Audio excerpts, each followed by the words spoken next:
আসসালামু আলাইকুম। সার্ভিমেন্ট ফাউন্ডেশনের পক্ষ থেকে আরিফুল ইসলাম আরিফ আছি আপনার সাথে। আজকে আমাদের ডিজিটাল মার্কেটিংয়ে ব্যাচ 5-এর ক্লাস নাম্বার 15 এবং আজকে আমাদের ক্লাসের আলোচনার বিষয় হচ্ছে ওয়ার্ডপ্রেস অন পেজ এসইও এবং লাইভ হোস্ট। আশা করি সকলে এই ক্লাসটি পরিপূর্ণভাবে করবেন এবং ইনশাআল্লাহ ভালো লাগবে।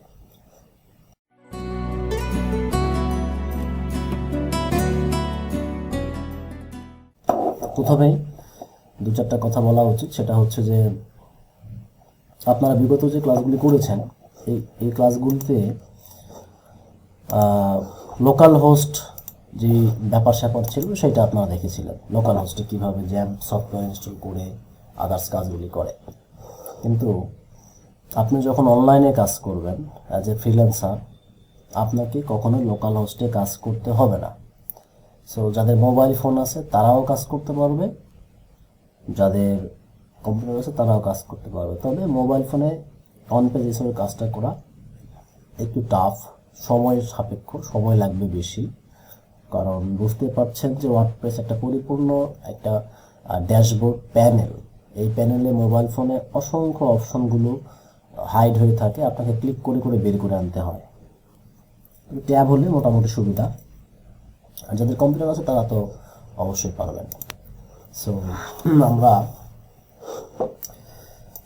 লাইভ হোস্ট সম্পর্কে একটু জানি। লোকাল হোস্ট হচ্ছে ইন্টারনেট কানেকশন ছাড়াই আপনার কম্পিউটারকে একটা সার্ভারে পরিণত করা, আর লাইভ হোস্ট হচ্ছে ডোমেন হোস্টিং বা সি প্যানেল যেটি আমরা বলি, সেটার সাহায্যে যে ওয়েবসাইটের ভিতরে যাওয়া বা ওয়েবসাইটকে এসইও করা, আদার্স বিষয়গুলি।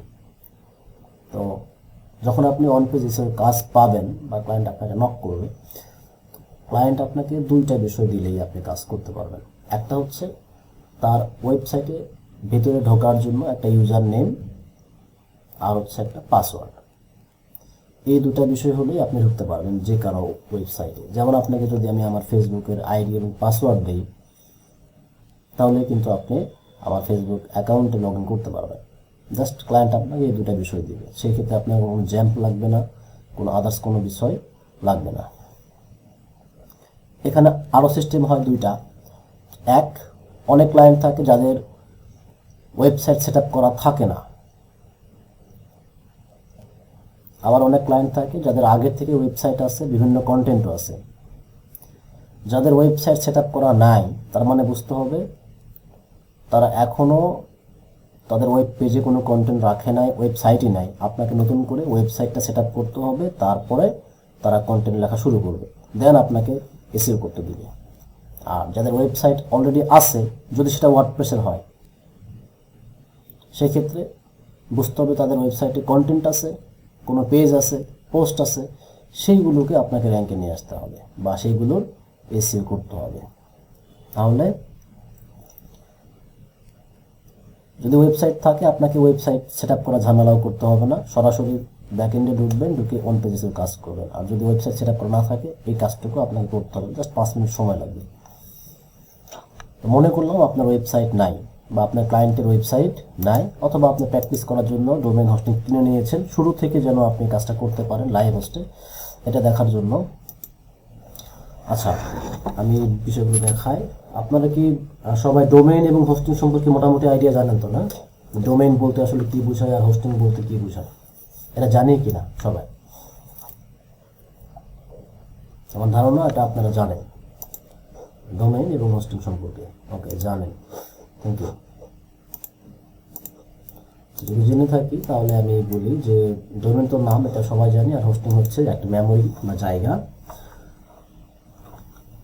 আমি এই ক্লাসে দেখানোর জন্য একটা ডামি একটা ওয়েবসাইট রেডি করে রেখেছি আপনাদের জন্য। মনে করেন এইটা একটা ওয়েব পেজ বা ওয়েবসাইট, তাই না? যদিও এই সাইটটা কিন্তু এখন অনলাইন, বিশ্বের যে কোনো জায়গা থেকে যে কেউ সার্চ করে এটা দেখতে পারবে, কিন্তু কোনো কন্টেন্ট খুব বেশি নাই, বা এটা একটা ডামি বলা চলে। এমনিতে ক্লাসের জন্য আমি এটা রেডি করে রাখি দেখানোর জন্য। freelancingstation.com, এটা হচ্ছে ডোমেনের নাম, এবং এটা পারচেস করতে হয় আপনাকে। 500-600 টাকা হলে বাংলাদেশ থেকে একটা ডোমেন পাওয়া যায়। অনেকে আরও কম দামে ডোমেন বিক্রি করে। এটা প্রতি বছর আপনাকে রিনিউ করতে হয়। আচ্ছা, এই যে ছবি দেখতে পাচ্ছেন, ইমেজ দেখতে পাচ্ছেন, লেখা দেখতে পাচ্ছেন, এইগুলো একটা মেমোরিতে রাখা আছে, ওইটাকে বলছি আমরা হোস্টিং বা সি প্যানেল।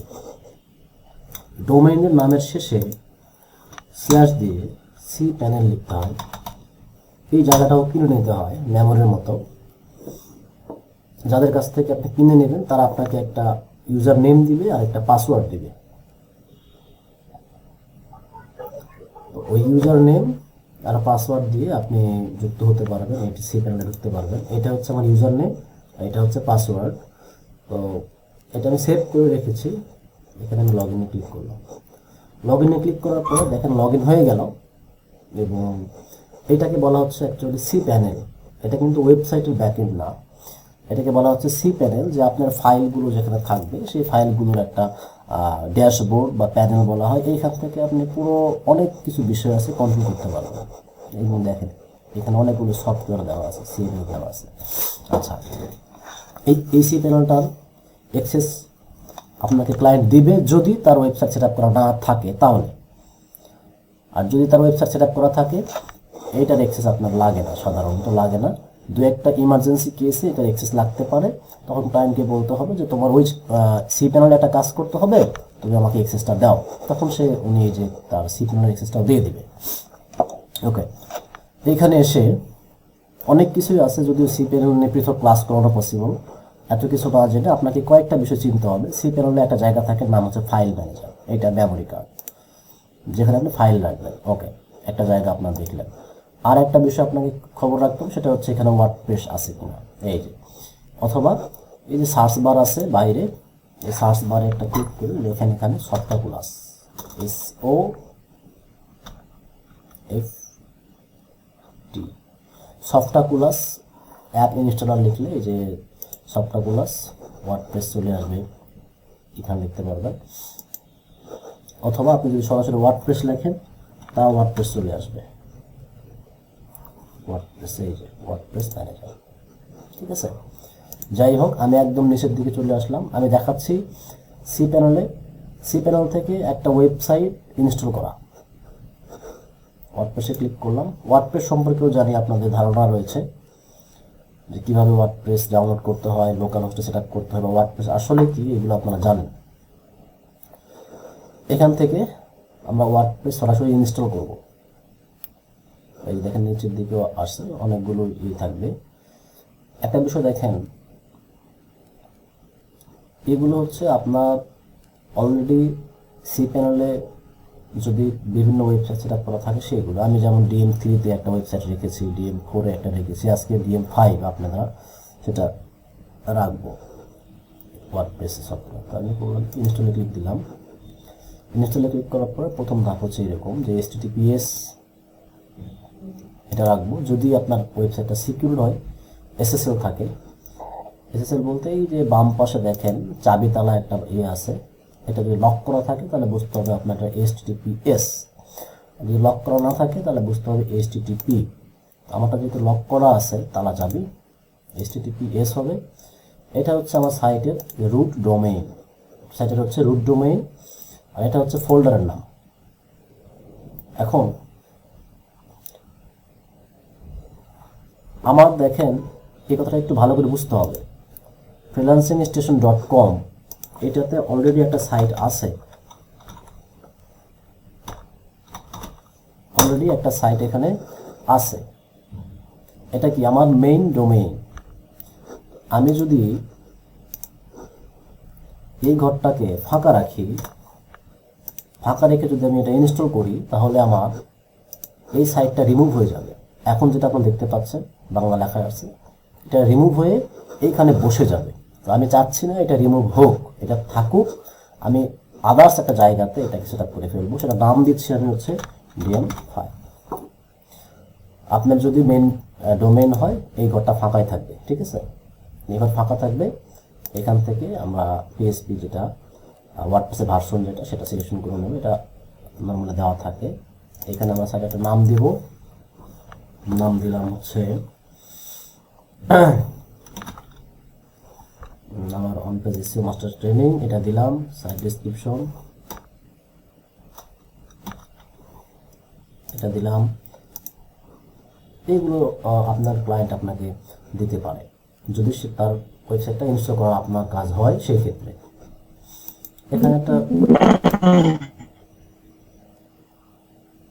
এখানে একটা ইউজার নেম দিতে হবে, একটু মিউট করতে হবে সবাইকে।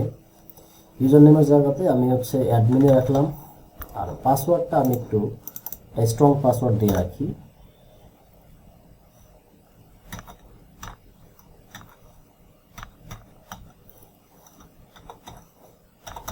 আমি একটা পাসওয়ার্ড দিলাম, দেখেন এটা। আসসালামু আলাইকুম।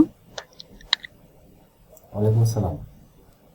ভাই আমি আসলে বলতে চাচ্ছি যে ওই ওয়ার্ডপ্রেসের যে কাজটা, এটা আপনি যদি নতুন করে আমাদের আবার দেখাতেন তাহলে অনেক ভালো হতো।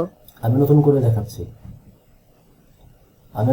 দেখাচ্ছি। আপনারা যে দুটা ক্লাস করেছেন সেই দুটা হচ্ছে, যদি আপনারা আপনাদের ক্লায়েন্টের কাজ করেন ওই দুটা ক্লাস লাগবে না, আর এই আজকে ক্লাসটা থেকেই মনে করেন আপনার মেন কাজটা শুরু হবে। এই দেখেন আমি একটা পাসওয়ার্ড দিলাম, পাসওয়ার্ড দেওয়ার পরে এইখানে একটা মেইল দিবেন। আমি একটা ইমেল দিলাম, যে ইমেইলে পাসওয়ার্ড রিকভার করা পসিবল হবে সেটা মেইল দিয়ে একটু নিচের দিকে আসবো, নিচের দিকে এসে আরেকবার মেইলটা দিয়ে নেব, দেওয়ার পরে এখানে ইনস্টলে ক্লিক করব। পাসওয়ার্ডটাকে সেভ করে নিলাম, এটা ইনস্টল হয়ে গেল। দেখেন আমাকে কিন্তু জ্যাম্প বা আদার্স কোনো কিছুই সেট আপ করতে হয় নাই। যখন ইনস্টল হয়ে গেল আমরা আরেকটা ট্যাব নিলাম, ট্যাব নিয়ে ক্লায়েন্ট আপনাকে কোন জায়গাটুকু দিবে সেটা আমি বলি। যদি আপনার ক্লায়েন্টের ওয়ার্ডপ্রেস ওয়েবসাইট সেট আপ করা থাকে, ক্লায়েন্ট বলবে যে এটা আমার ডোমেনের নাম দেওয়ার পরে তিনি একটা অ্যাড্রেস দেবে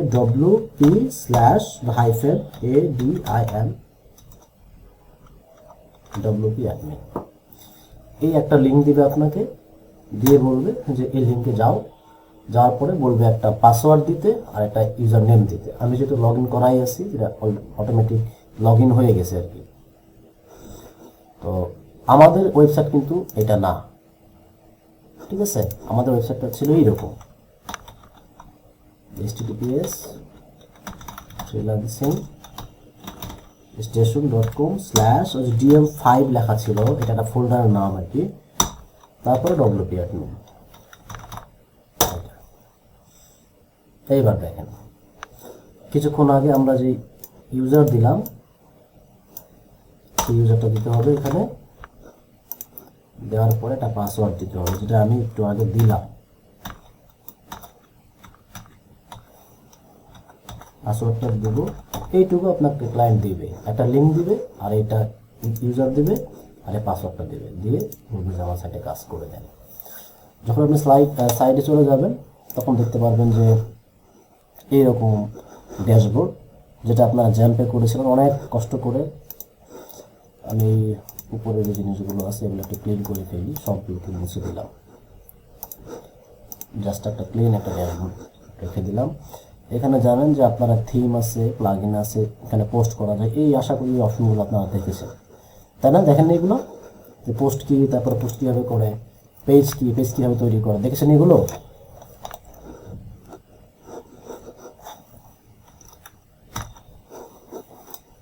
আচ্ছা, এগুলো দেখেছেন, আমি প্রশ্ন করেছেন বা স্ক্রিনের লেখাগুলো বোঝা যাচ্ছে না, আমি একটু জুম করে ফেলি তাহলে।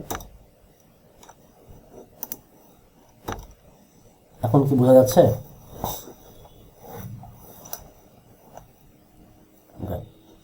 এটা হচ্ছে আমি যে সেটআপগুলো দেখালাম, এটা একবার জিরো থেকে। আপনাকে এটাও করতে হবে না যদি ক্লায়েন্টের ওয়েবপেজ সেটআপ করা থাকে। এখন ওয়ার্ডপ্রেস সেটআপ করা আছে ঠিকই, ওয়েবসাইটে অনেক কন্টেন্ট লেখা আছে। অনেকের হয় কি যে এসইও করতে একটা প্লাগইন লাগে, একটা না কয়েকটা প্লাগইনই আছে, তো ওই প্লাগইনগুলো সেটআপ করা থাকে।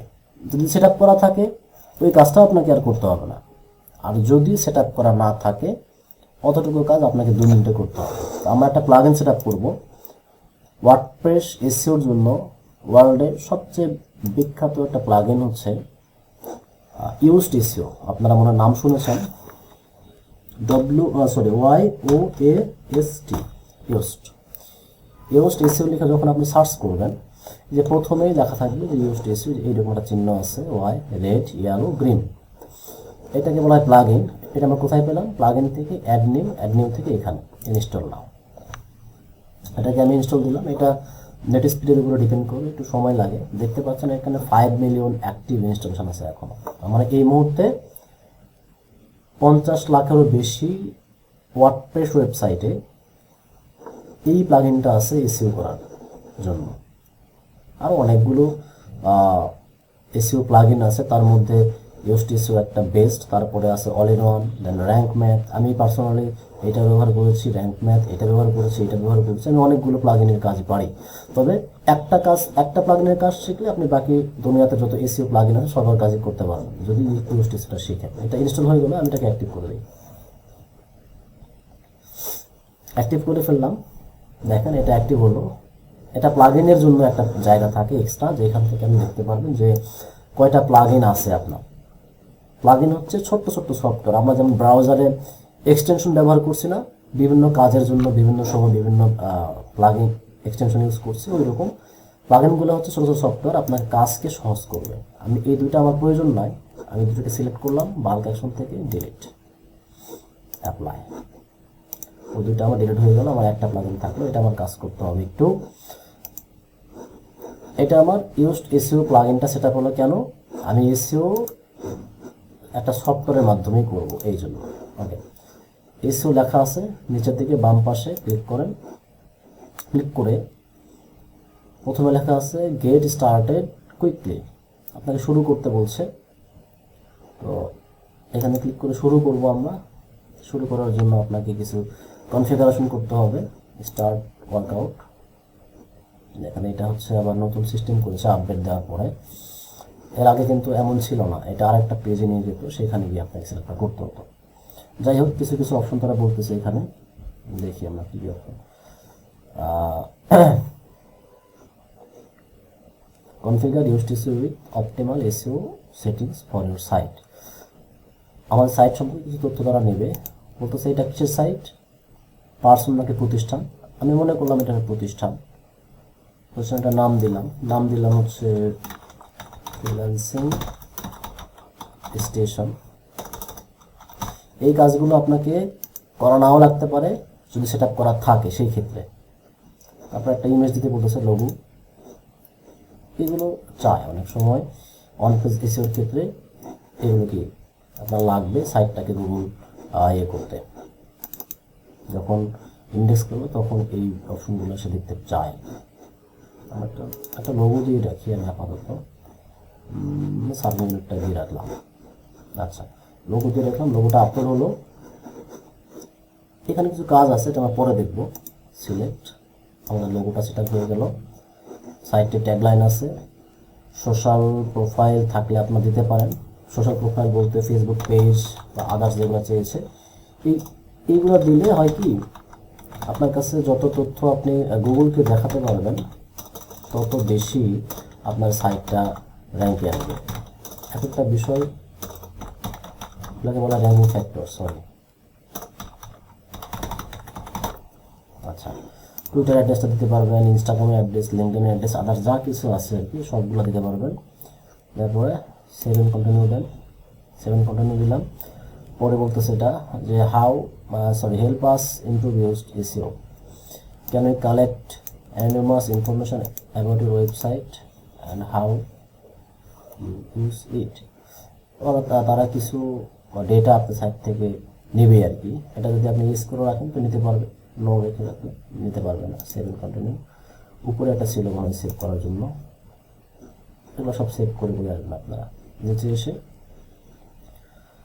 এটা হচ্ছে বলতেছে যে তাদের যদি ইউএসটিসির পক্ষ থেকে আপনি যদি কোনো ইমেল পেতে চান, প্রমোশনাল ইমেল, সেই ক্ষেত্রে আপনার ইমেল অ্যাড্রেসটা দিয়ে সাইন আপ করবেন। সাইন আপ করে তারা আপনাকে ইমেল করে বারবার বিরক্ত করবে অথবা আপনাকে কোনো টিপস দেবে।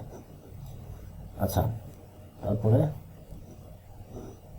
মোটামুটি হয়ে গেছে আমাদের রিডিং। ডু ওয়ার্কআউট এগেইন, এটা প্রয়োজন না আমাদের, কংগ্রাচুলেশন দিয়ে দিচ্ছে আমাদের। ওকে, আমাদের কাজ শেষ। 5টা স্টেপ আমরা পূরণ করলাম, খুবই simple.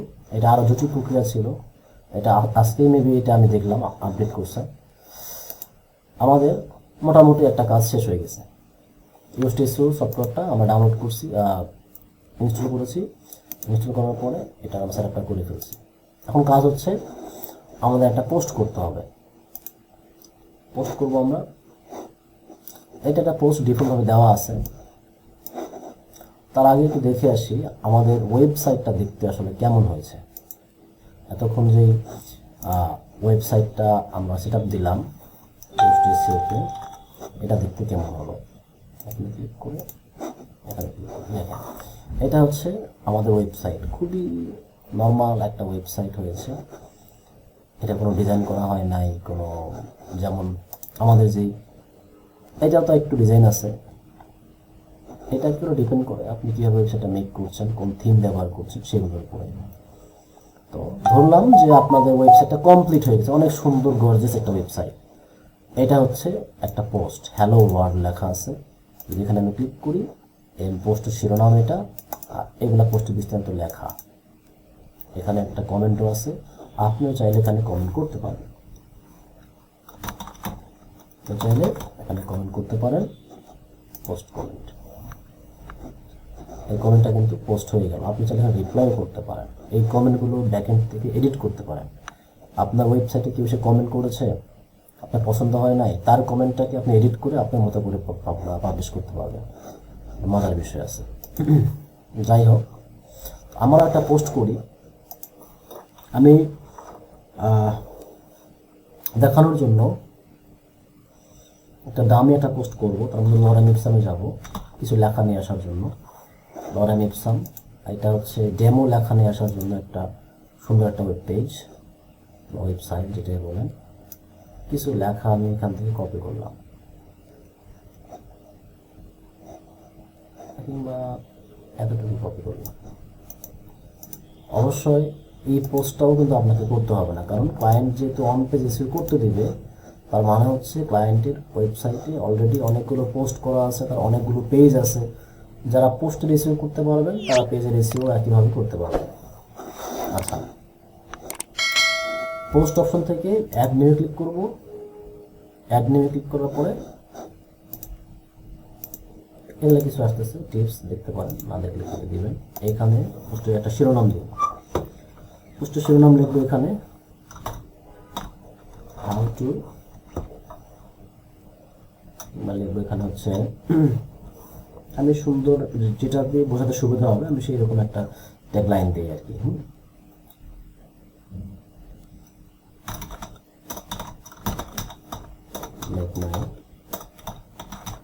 Online, make money online, top 5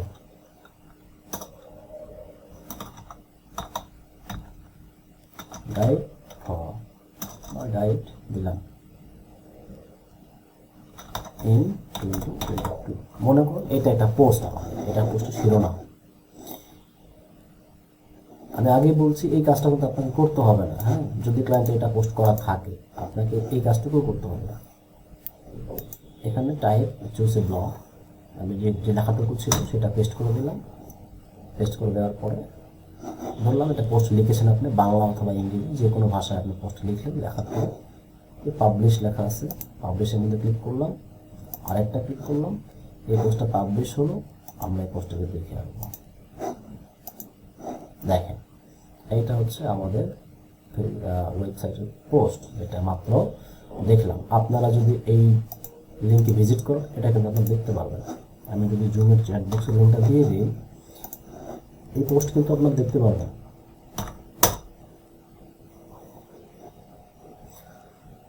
আচ্ছা, একজন বলছেন যে ভাই এইগুলো বুঝতেছি না। আচ্ছা, সবার কি একই অবস্থা কিনা? এই যে ফেসবুক ওয়েবসাইটে পোস্ট দিলাম, এই পোস্ট কি বুঝতে পারেননি আপনারা কীভাবে পোস্ট দিলাম?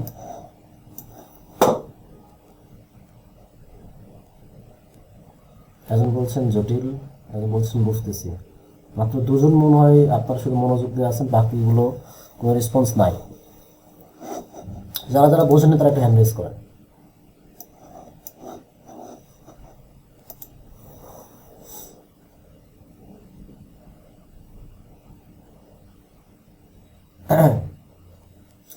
আসলে অন পেজ এসইওটা খুবই মজার একটা বিষয়।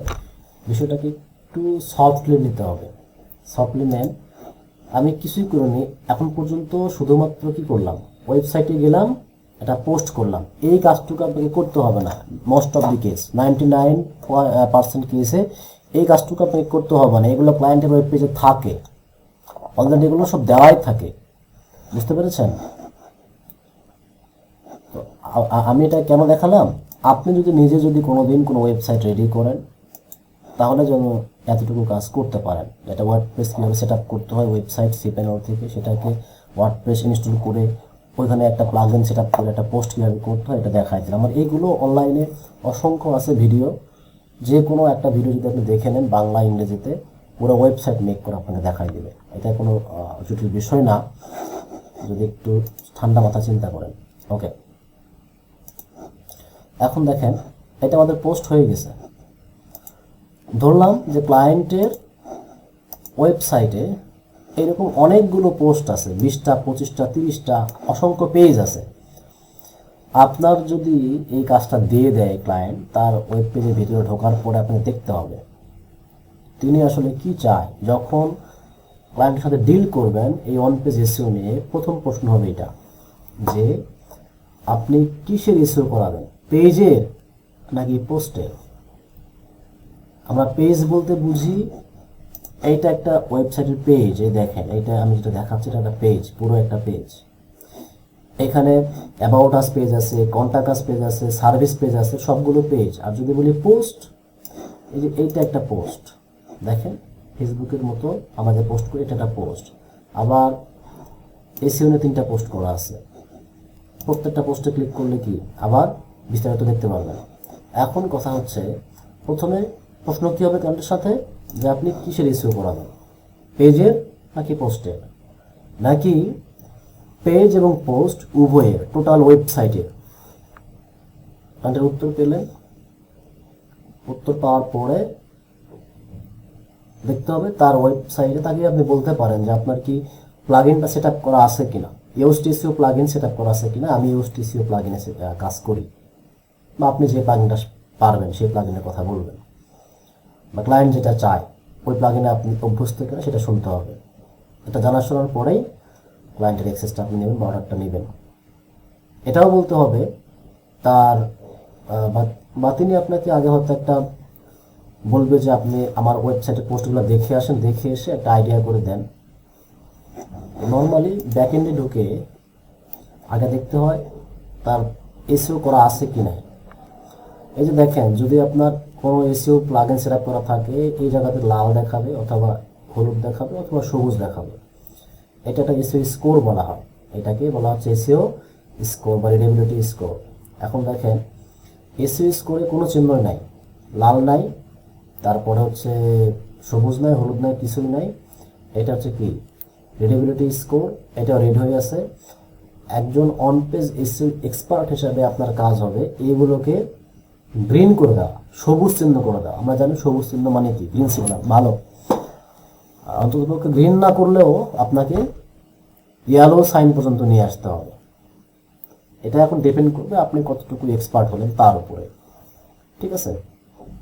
চিন্তার কোনো কারণ নাই। কিছু কিছু মেথড আছে, কিছু বেসিক বিষয় আছে যেগুলো শিখলে আপনি এটা রেড থেকে গ্রিন পর্যন্ত নিয়ে আসতে পারবেন। ওকে, এইরকম 20টা 30টা পোস্ট থাকলে সেটা দেখে ক্লায়েন্টকে বলতে হবে যে তোমার বর্তমান অবস্থা হচ্ছে এইরকম, এই সবগুলো পোস্টের এসইও করতে হবে। এটা একটা স্ক্রিনশট নিয়ে তাকে প্রুফ হিসেবে দিয়ে দিলেন। আচ্ছা, তারপরে আপনার কাজ করা যখন শেষ হবে, কাজ করা শেষ হলে সেটার একটা স্ক্রিনশট নেবেন যে তোমার এসইও ছিল হচ্ছে এইরকম, আর আমি কাজ করার পরে ডেভেলপ করতে পারছি এইরকম, এই যে আমি একটা কাজ যে করছিলাম তার প্রমাণ, তাকে স্ক্রিনশটটা দিয়ে আপনি কাজটা সাবমিট দেবেন। এই কথাটাকে বুঝতে পেরেছেন? এই অন পেজ এসইও ডিলিটটা আসলে কীভাবে করবেন?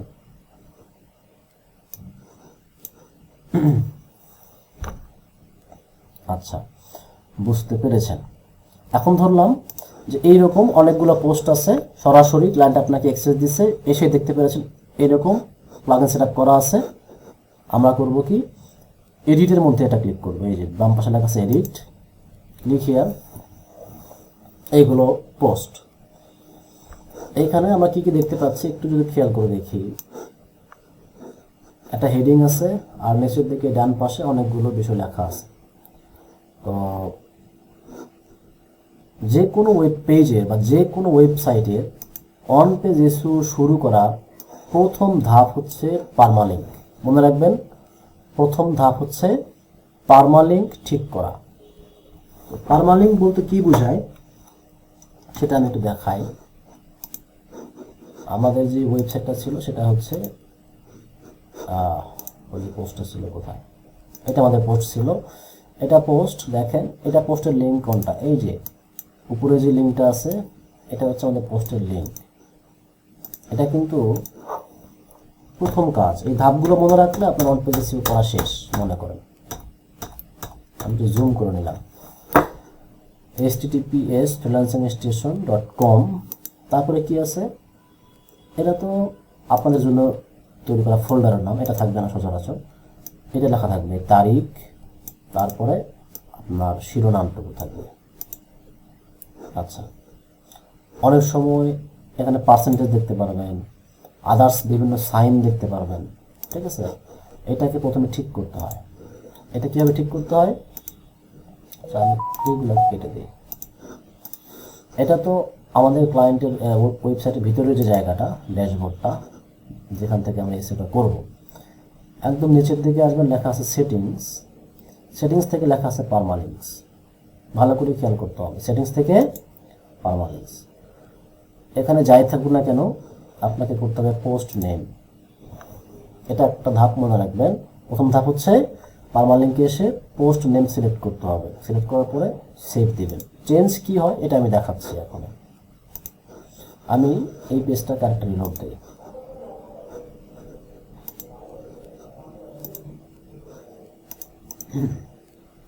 কপি করলাম লিঙ্কটা। পারমালিঙ্ক ঠিক করার পরে আসলে কতটুকু চেঞ্জ হবে দেখেন। এইখানে ঠিক আছে freelancingstation.com DM5, এতটুকু ঠিক আছে। ঠিক না কোন জায়গাটা, এই জায়গাটা।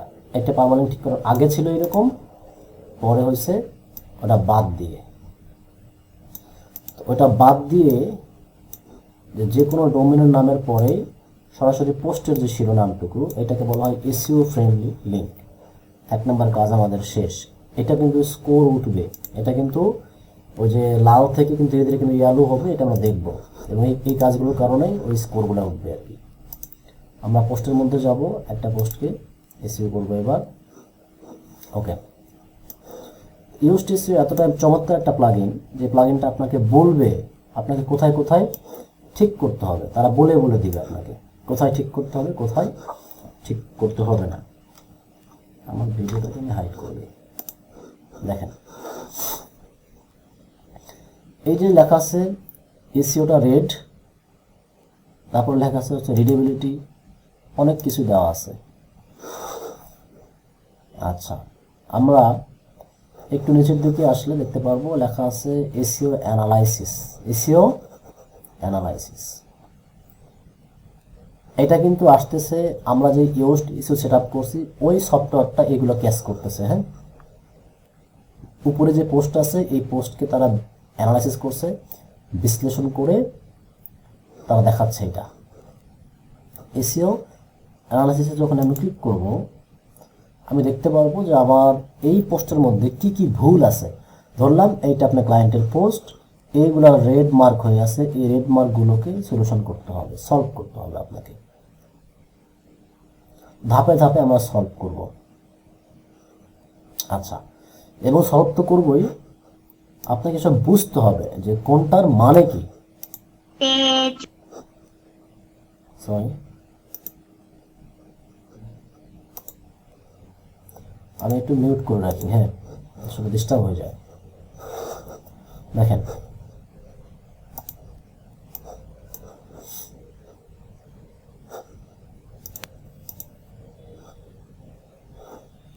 এখানে প্রথমে লেখা আছে কি, অনেক কিছু তো লেখা আছে, 6টা প্রবলেম সে পাইছে, কিন্তু আমরা বেসিক থেকে শুরু করি। প্রথমে লেখা আছে টাইটেল থেকে, এসইও টাইটেল উইথ, মানে আমরা যে টাইটেলটা লিখছি সেটার উইথ কীরকম, the SEO title is wider than the viewable limit. এটার মানে হচ্ছে যখন কেউ গুগলে সার্চ করে আর গুগলে সার্চ করার পরে যতটুকু টাইটেল দেখা যায় তার থেকে এটা বড় হয়ে গেছে। বিষয়টা কীরকম দেখেন, আমি সার্চ করলাম how to make money online. এটা একটা ছোট্ট টাইটেল যেটা পুরোটা আমরা পড়তে পারছি। আচ্ছা, এই যে দেখেন টাইটেল আছে এখানে 44 ways to make money at home at any age or any skill level, তারপর ডট ডট ডট দেওয়া আছে। তার মানে এইখানে আরো কিছু ছিল।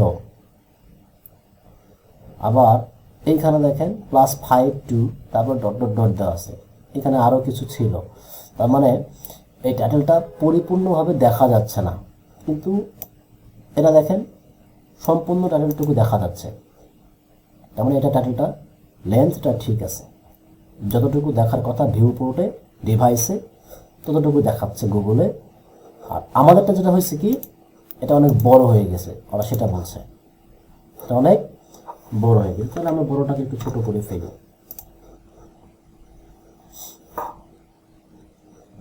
Make money online top 5 way দিলাম এখানে। দেখি দেখেন আমি কিন্তু মাত্র 2টা অক্ষর কমে দিয়েছি। বলতেছে কি SEO title with good job. তার মানে মোটামুটি টাইটেলটা বড় থেকে ছোট হয়েছে, সুইচেবল হয়েছে একদম। একটা আমরা সলিউশন করে ফেললাম।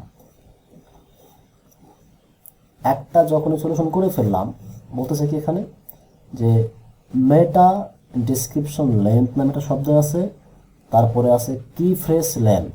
আমরা এইটাকে আগে দেখব। আচ্ছা, কি ফ্রেজ লেন্থ।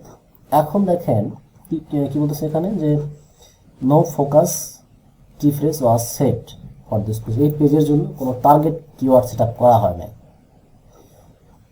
বলেন তো আমরা এই পোস্টটা লিখছি কি উদ্দেশ্যে, বা এই পোস্টের বিষয়বস্তু কি? আপনারা কি একটু শিরোনাম দেখে বুঝতে পারছেন এই পোস্টের অ্যাকচুয়ালি বিষয়বস্তুটা কি? যে কোনো একজন আনমিউট করে বলবেন। এই যে একটা শিরোনাম লিখলাম, এই শিরোনাম দেখে কেউ বলতে পারবেন এই পোস্টের ভিতরে কি থাকতে পারে?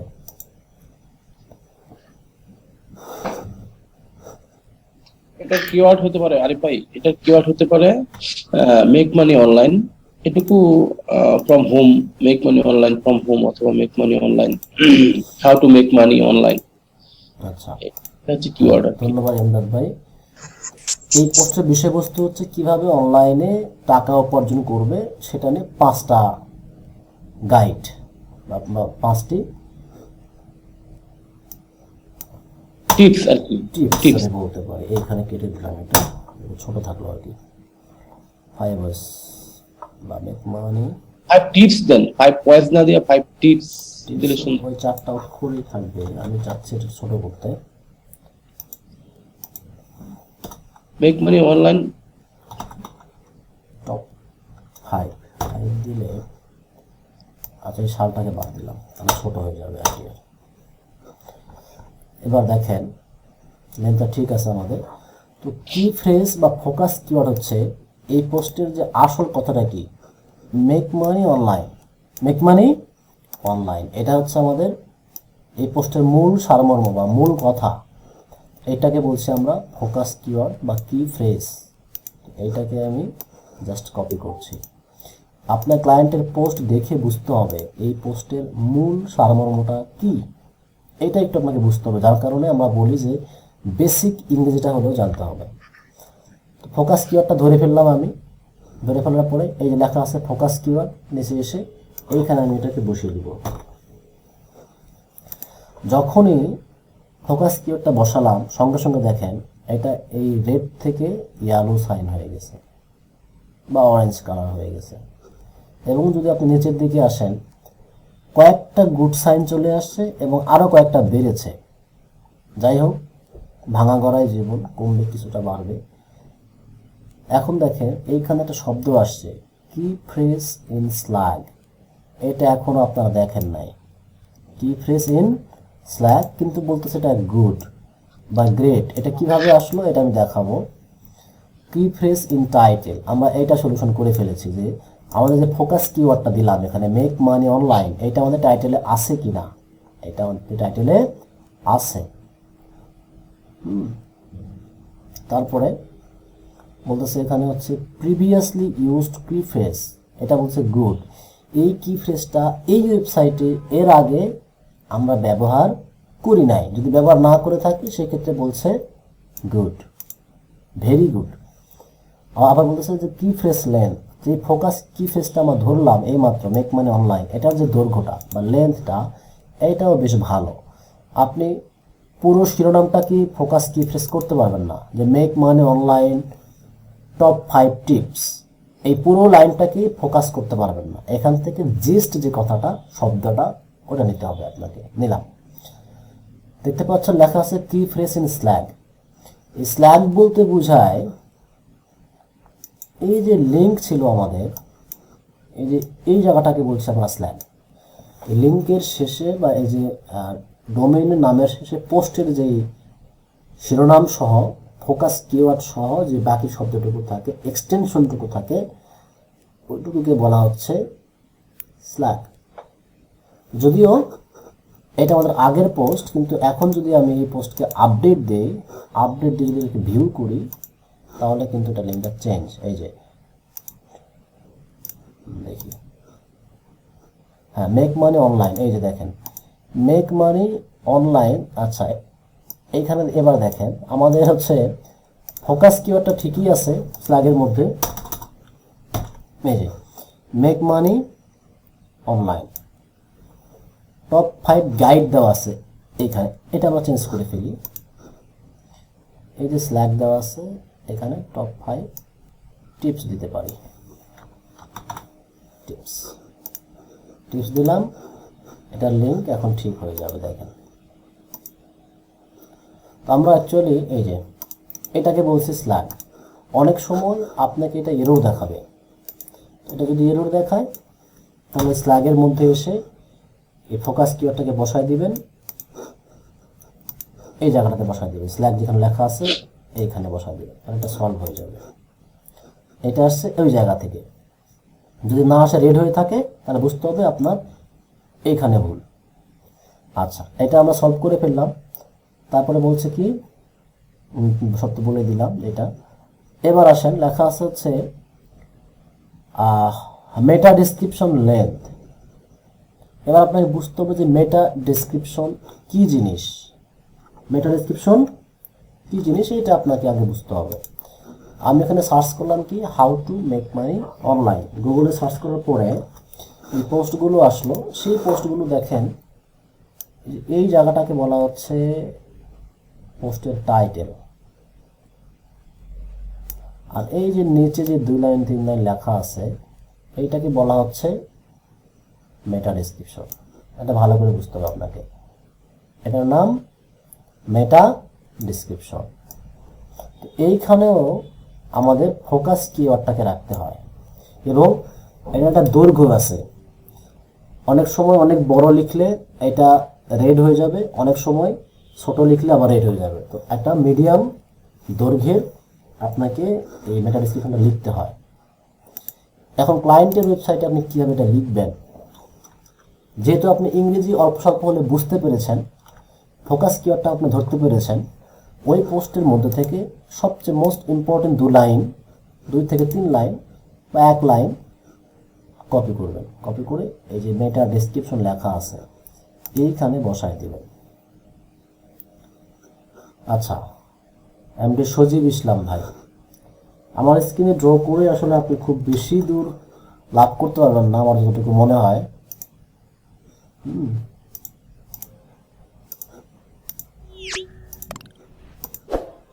ডিসেবল করে দিলাম। দেখেন এইখানে আমরা কিছু লিখে রাখি যে this post I cover বা you can learn the best 5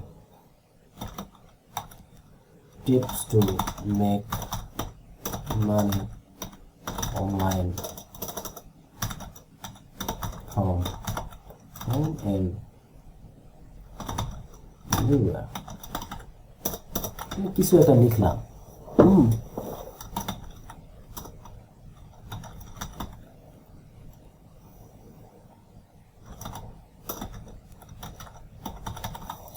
আমি মোটামুটি কিছু একটা লিখে ফেললাম। এইখানে আমি যেটুকু বোঝাতে চাচ্ছি সেটা হচ্ছে যে এই যে মেক মানি অনলাইন, এইটা আপনি বসাতে পেরেছেন কিনা, আর এই নিচের দিকে যে রেখাটা যাচ্ছে এই রেখাটা আপনার গ্রিন হলো কিনা। যদি ফোকাস কিওয়ার্ডটাকে এখানে বসাতে পারেন, একটা প্রবলেম সলভ। দ্বিতীয় প্রবলেম হচ্ছে এটা গ্রিন হলো কিনা। আপনারা দেখেছেন হয়তো বা খেয়াল করেছেন, আমি যখন লিখছিলাম এখানে ইয়ারো থেকে গ্রিনের দিকে চলে আসলো। এটা হচ্ছে গুড লেন্থ আর কি। আমরা একটু নিচের দিকে আর দেখতে পাচ্ছেন যে এখানে মেটা ডেসক্রিপশন লেন্থ বলেছে ওয়েল ডান। আর কি কি আসলো? আর কি কিছু আসে নাই। আবার বলতেছে কি ফ্রেজ ইন মেটা ডেসক্রিপশন, যে কি ফ্রেজ যেটা ফোকাস কিওয়ার্ডটা সেটাও আছে। ওই দুটা প্রবলেমও সলভ। আচ্ছা, এবার আরও কিছু সমস্যা দেখা দিচ্ছে। বলতেছে হচ্ছে যে এখানে কোনো ইমেজ নাই। আমরা যে পোস্ট করেছি এই মাত্র এই পোস্টে কোনো ইমেজ নাই। বেশ, একটা ইমেজ আমাদের থাকতে হবে। অবশ্যই আপনার ক্লায়েন্টের পোস্টগুলোতে ইমেজ থাকবে, বিশ্বাস করি। আমরা একটা ইমেজ নিয়ে আসি। এখানে ক্লিক করলাম, ক্লিক করে একটা ইমেজের মধ্যে ক্লিক করে আপলোড দেব। এইগুলো আমি কিভাবে নিচ্ছি ইমেজগুলো, একটা ইমেজ আপলোড হচ্ছে এখানে দেখেন, একটা ইমেজ আপলোড হয়ে গেছে। এখন যদি আমি নিচের দিকে আসি, দেখতে পাচ্ছেন যে এখানে একটা ইমেজ আছে, বলতেছে গুড, কিন্তু ইমেজের মধ্যে কি ফ্রেজ নাই। ইমেজ তো নিয়ে আসছেন ঠিকই, ইমেজের মধ্যে আপনি কোনো ফোকাস কিওয়ার্ড দেননি। ঠিক আছে, যদি আপনি ফোকাস কিওয়ার্ড দেননি সেক্ষেত্রে আপনাকে ইমেজের মধ্যে একটা ফোকাস কিওয়ার্ড দিতে হবে। এই ফোকাস কিওয়ার্ডটা আপনি ছবির মধ্যে কীভাবে বসাবেন সেটা একটু দেখাই দিন। ক্লিক করুন ছবিতে। একটা ছবিতে আপনি যখনই ক্লিক করবেন ছবির চতুর্দিকে একটা বর্ডার উঠবে এবং এখানে কিন্তু ছোট বড় করার অনেকগুলো অপশন থাকবে। ঠিক আছে, আপনি এগুলো ইচ্ছা মতো কাজ করতে পারবেন। ডান দিকে যদি একটু নজর দেন, খেয়াল করেন, এই যে দেখেন লেখা আছে অল্টার টেক্সট। এটা খুবই গুরুত্বপূর্ণ একটা বিষয়। এবং আপনি যদি ফাইবারে গিগ তৈরি করেন, এই অপশনগুলো আপনার গিগের ডেসক্রিপশনে লিখতে হয়।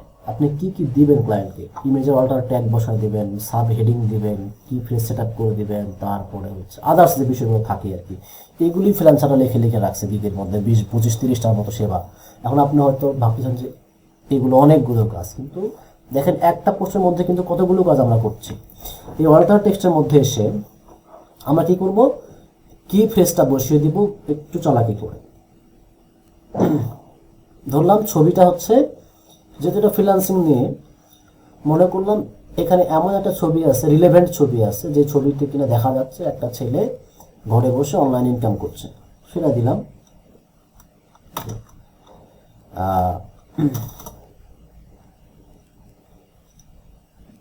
দেখা যাচ্ছে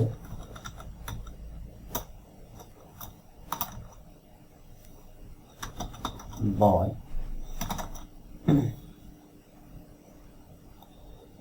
is working from home and making money online. এতটুকু আমি দিলাম, মেকিং দিলাম এখানে, দেখি এটাকে নিল কিনা।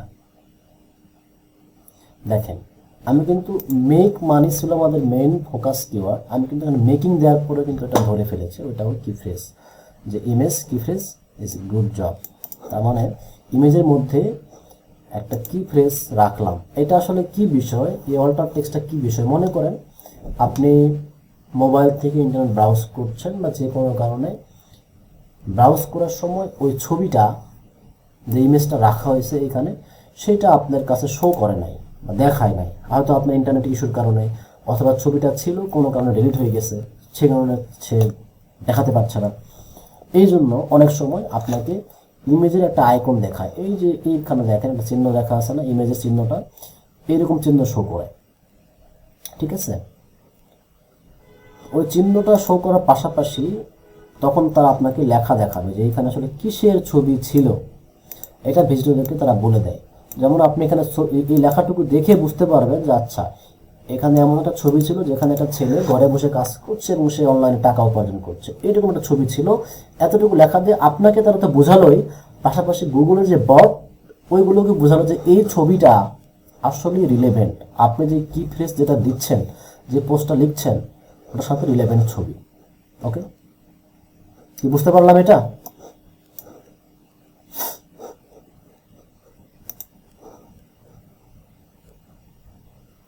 ওকে, বুঝতে পারছেন? জি, আমরা অনেকগুলো গ্রিন হয়ে গেছে আমাদের। আমরা যদি এখন যদি ওভারঅল এসিও দেখি, এখনো কিন্তু এটা আমাদের এসিওটা ইয়েলো কালারে রয়ে গেছে, এখনো এটা গ্রিন সিগন্যাল হয় নাই, ঠিক আছে।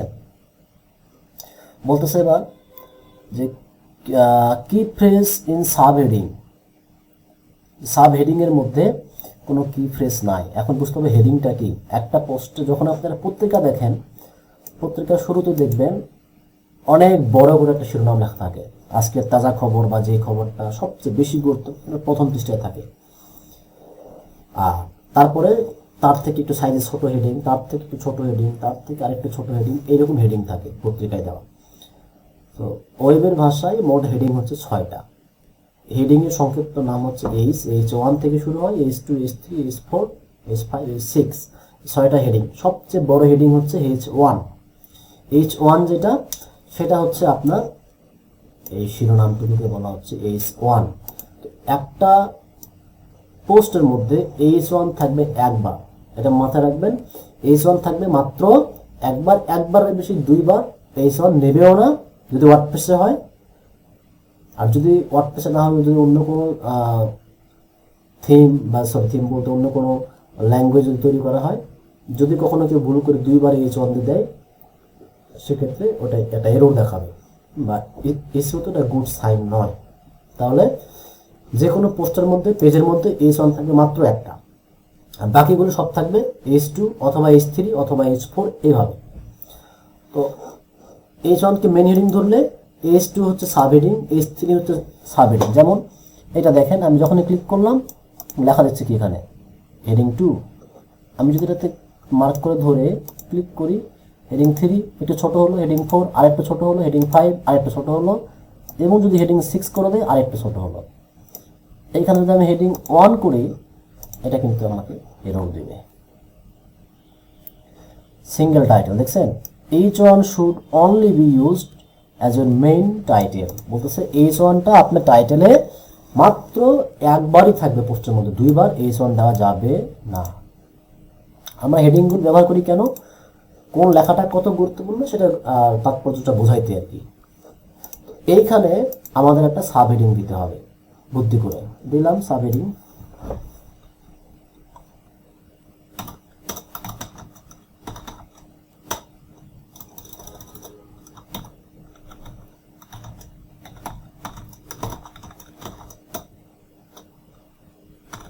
Let's see how to make money online. দেখেন, যদি একটা আপনি যদি পোস্ট লেখেন, সেক্ষেত্রে তো এইভাবে আপনি সাইজ করতে পারবেন। আর যদি পোস্ট লেখা থাকে ক্লায়েন্টের পোস্ট, দেন আপনাকে হয়তো বা এই সব জায়গাগুলোকে মডিফাই করতে দিবে না, দিলে হয়তো আপনি অর্থ চেঞ্জ করে ফেলবেন। এই জন্য সাবধানে এই চেঞ্জগুলো করতে হয়। যে আমি যেটুকু টাইটেলটুকু বসায় দিচ্ছি, ওইটা কি আমি মূল পোস্টের অর্থ চেঞ্জ করে ফেলছি, নাকি অর্থ ঠিক রেখে বাক্যটা চেঞ্জ করছি, এতটুকু কাজের জন্য ইংরেজিটুকু জানতে হয়। তাহলে মেক মানি অনলাইন যখন দিলাম, তখন দেখেন বলতেছে এখানে যে কি ফ্রেজ, আচ্ছা এই যে কি ফ্রেজ ইন সাব হেডিং, এটাও ঠিক আছে। One of your H2 and H3 subheading reflects the topic of your copy. Good job. H3 তে আমরা কোনো দেই নাই, আমরা চাইলে H3 তে দিতে পারি। এটা যদি আমি H3 বানাই দিই, H3 বানাই দিই, যদি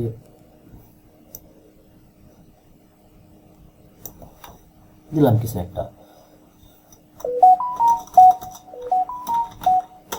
why you should learn make money online, why you should learn make money online। দেখেন আমাদের কিন্তু কি আরো কিছু কিছু রেড সিগন্যাল, এটা কিন্তু গ্রিন হয়ে যাচ্ছে ধীরে ধীরে। একটা বিষয় খেয়াল করছেন কিনা জানি না, নিচের দিকে লেখা আছে টেক্সট লেন্থ 337টা ওয়ার্ড আছে এখানে, এটা গুড জব।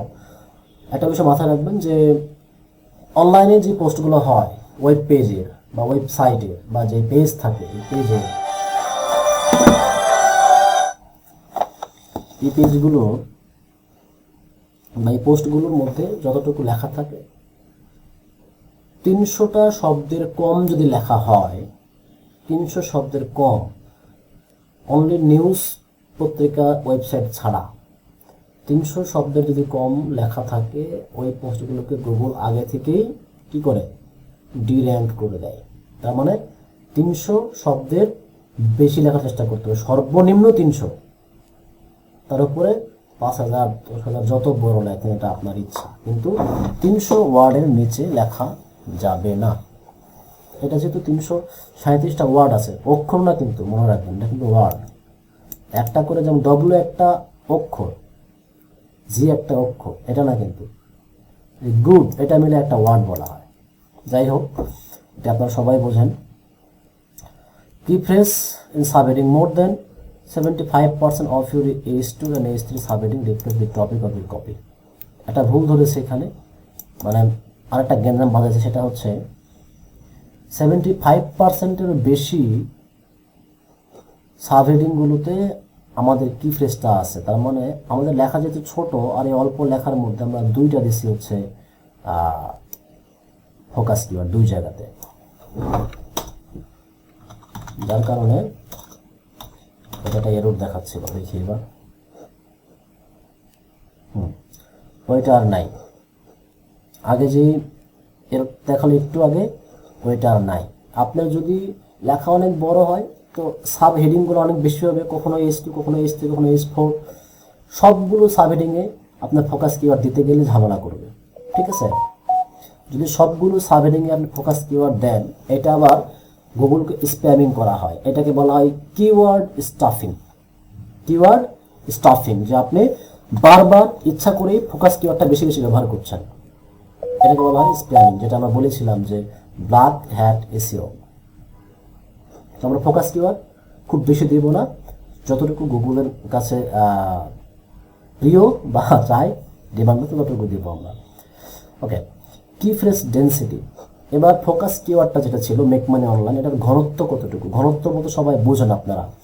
1 লিটার পানির মধ্যে যদি আমি 100 গ্রাম চিনি দিই, এটা যেমন হবে 1 লিটার পানির মধ্যে যদি আমি 500 গ্রাম চিনি দিই, সেটা একটু আরও বেশি গাঢ় হবে।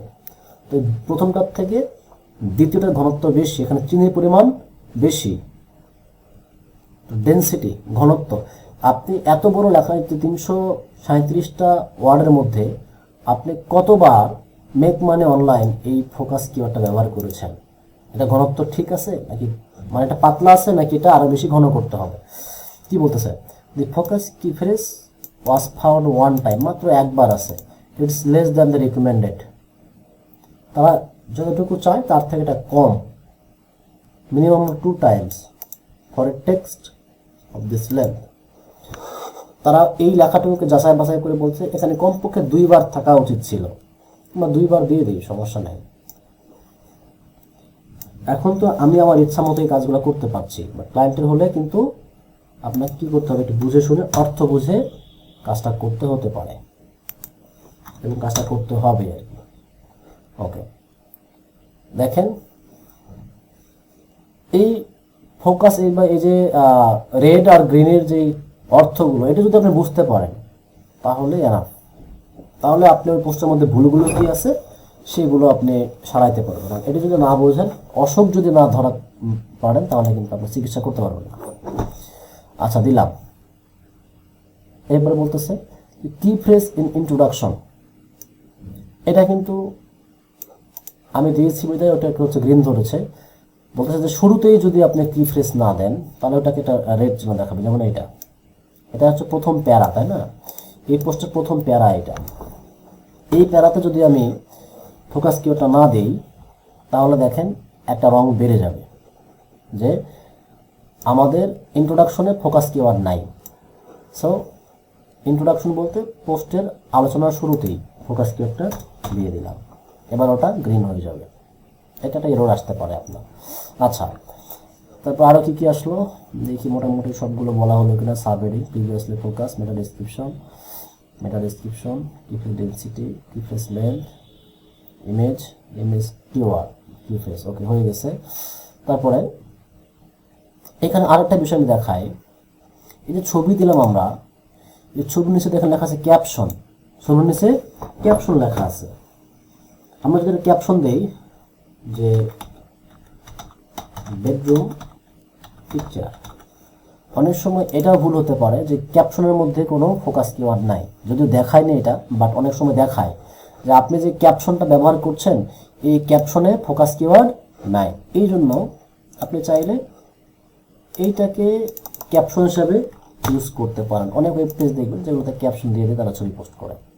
যাই হোক, ওটা কোনো এরর দেখায় নাই, বা দেখালে মনে করুন যে ক্যাপশনেও ফোকাস কিওয়ার্ড দিতে হয়। তাহলে আমার থাকলো কয়টা? আর থাকলো দুইটা, আউটবাউন্ড লিঙ্ক এবং ইন্টারনাল লিঙ্ক। আচ্ছা, এটা একটু ভালো করে দেখতে হবে, আপনাকে ভালো করে বুঝতে হবে। এতক্ষণ যেটা করলাম এটাকে সেভ করি, সেভ করে এই পোস্টকে আমরা ভিউ করে আসি। কী হলো, আমরা পোস্ট করছি, ছবি দিছি, হ্যাঁ অনেকগুলো কাজ করা হয়ে গেছে। যদিও দেখতে পাচ্ছেন যে লেখা আগের মতোই আছে, কোনো চেঞ্জ হয় নাই, বাট চেঞ্জ কী হয়েছে এটা গুগল বুঝতে পারতেছে। যে প্রথমে মেক মানি অনলাইন দিয়ে দিছে, তারপরে সাবহেডিংয়ে মেক মানি অনলাইন দেওয়া আছে, আরও অনেকগুলো বিষয় লেখা আছে।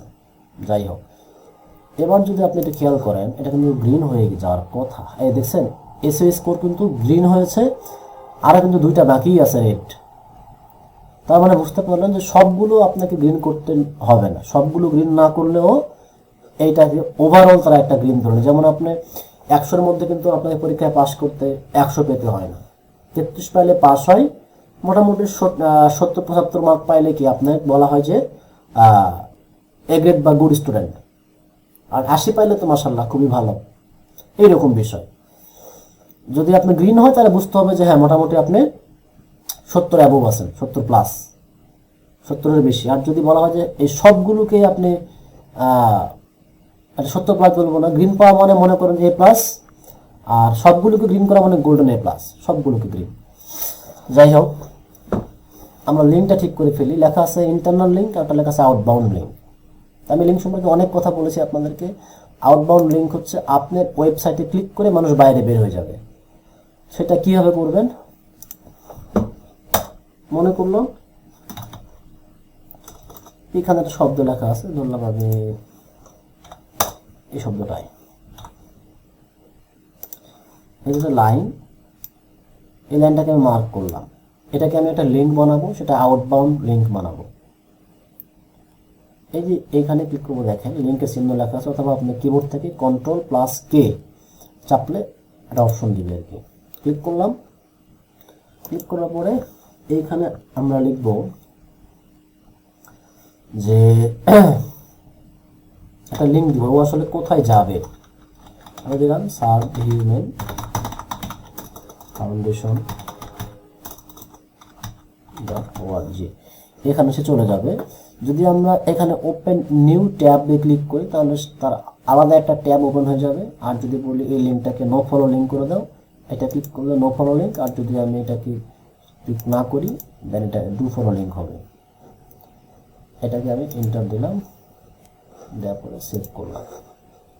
সেভ করার পরে ক্লিক করে এই যে এইটা ছিল লিঙ্ক, দেখেন এখন এটা লিঙ্ক হয়ে গেছে, কারণ এটাতে মাউস দিলে হাতের চিহ্ন উঠতেছে। ক্লিক করলে সে কিন্তু সার্ভ হিউম্যান ফাউন্ডেশনের ওয়েবসাইটের চ্যানেলে আসলো, মানে ওয়েব পেজে আসলো আর কি। ঠিক আছে, তাহলে সে ছিল কোথায়?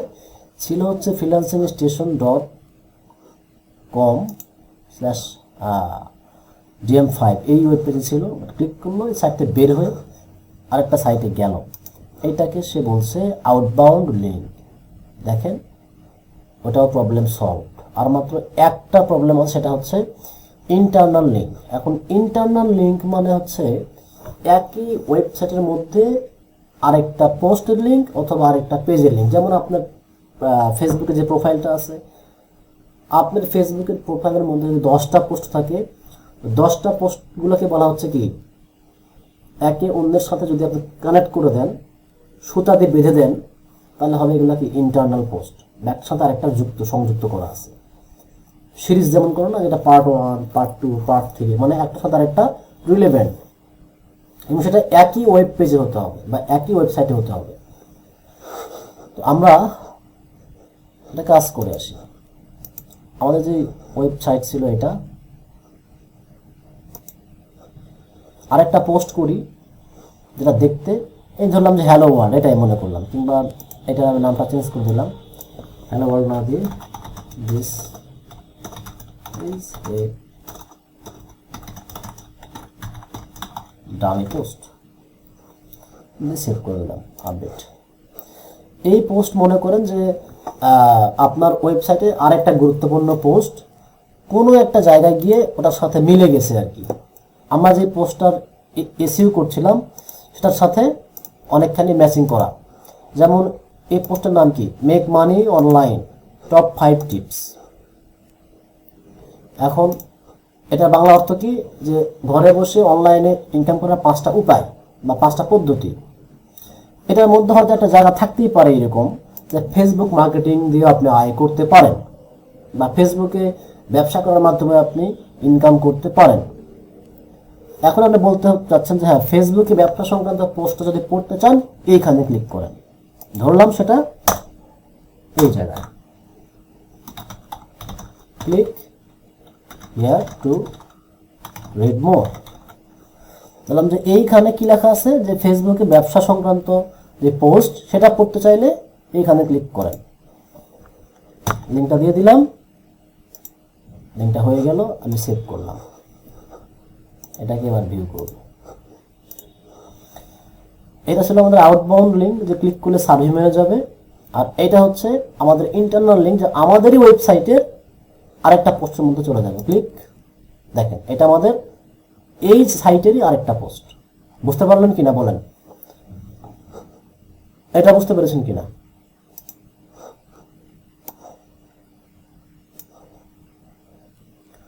আচ্ছা, বুঝতে পেরেছেন। তো এইটাকে বলা হচ্ছে অ্যাকচুয়ালি ইন্টারনাল লিঙ্কিং বা ইনবাউন্ড লিঙ্কিং। এখন দেখেন, একটা ছিল আউটবাউন্ড, ছিল ইন্টারনাল।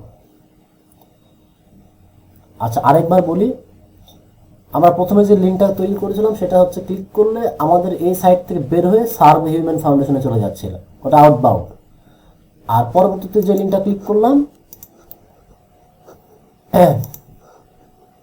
ক্লিক করলে আমাদের ওয়েবসাইটে থাকতেছে, কিন্তু ভিন্ন একটা পোস্টে যাচ্ছে, এই পোস্টে আসতেছে। এটা কিন্তু আমাদের সাইট থেকে বের হয়ে যাবে, সাইট কিন্তু একই আছে, একই কালার, একই সব, এই আর কি। এটা হচ্ছে ইন্টারনাল বা ইনবাউন্ড। ওকে, এতটুকু কাজ যদি হয়ে যায়, আমরা এবার যদি চেক করি আমাদের এসইওর কি অবস্থা, দেখেন সবগুলো কিন্তু গ্রিন হয়ে গেছে। আপনারা যদি ক্লায়েন্টের কাজ করেন, এই সবগুলো হয়তো আপনি গ্রিন করতে পারবেন না।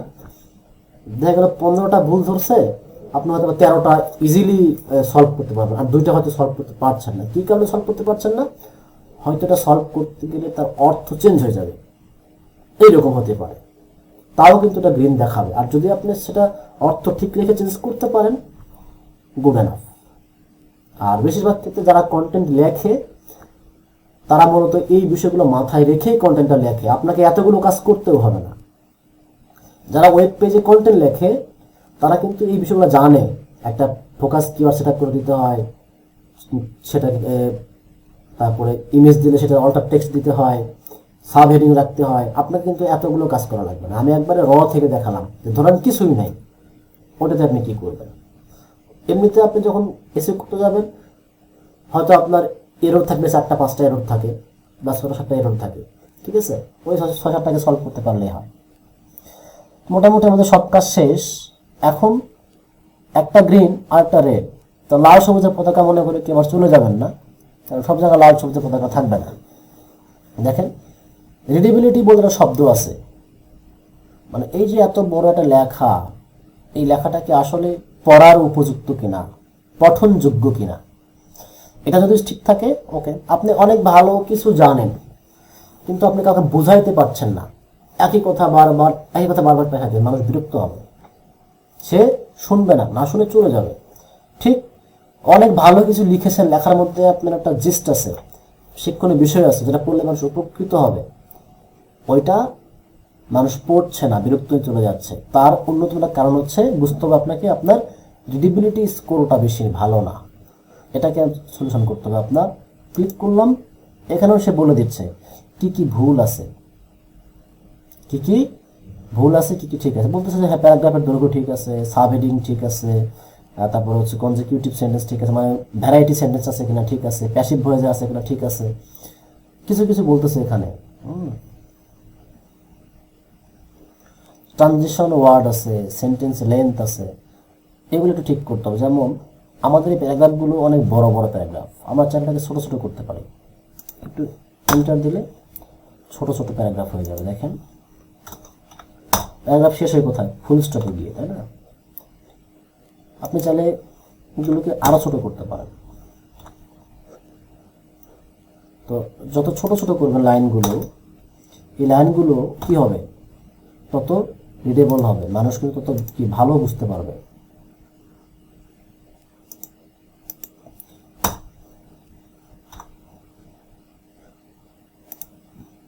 আমি ছোট ছোট করে ফেললাম।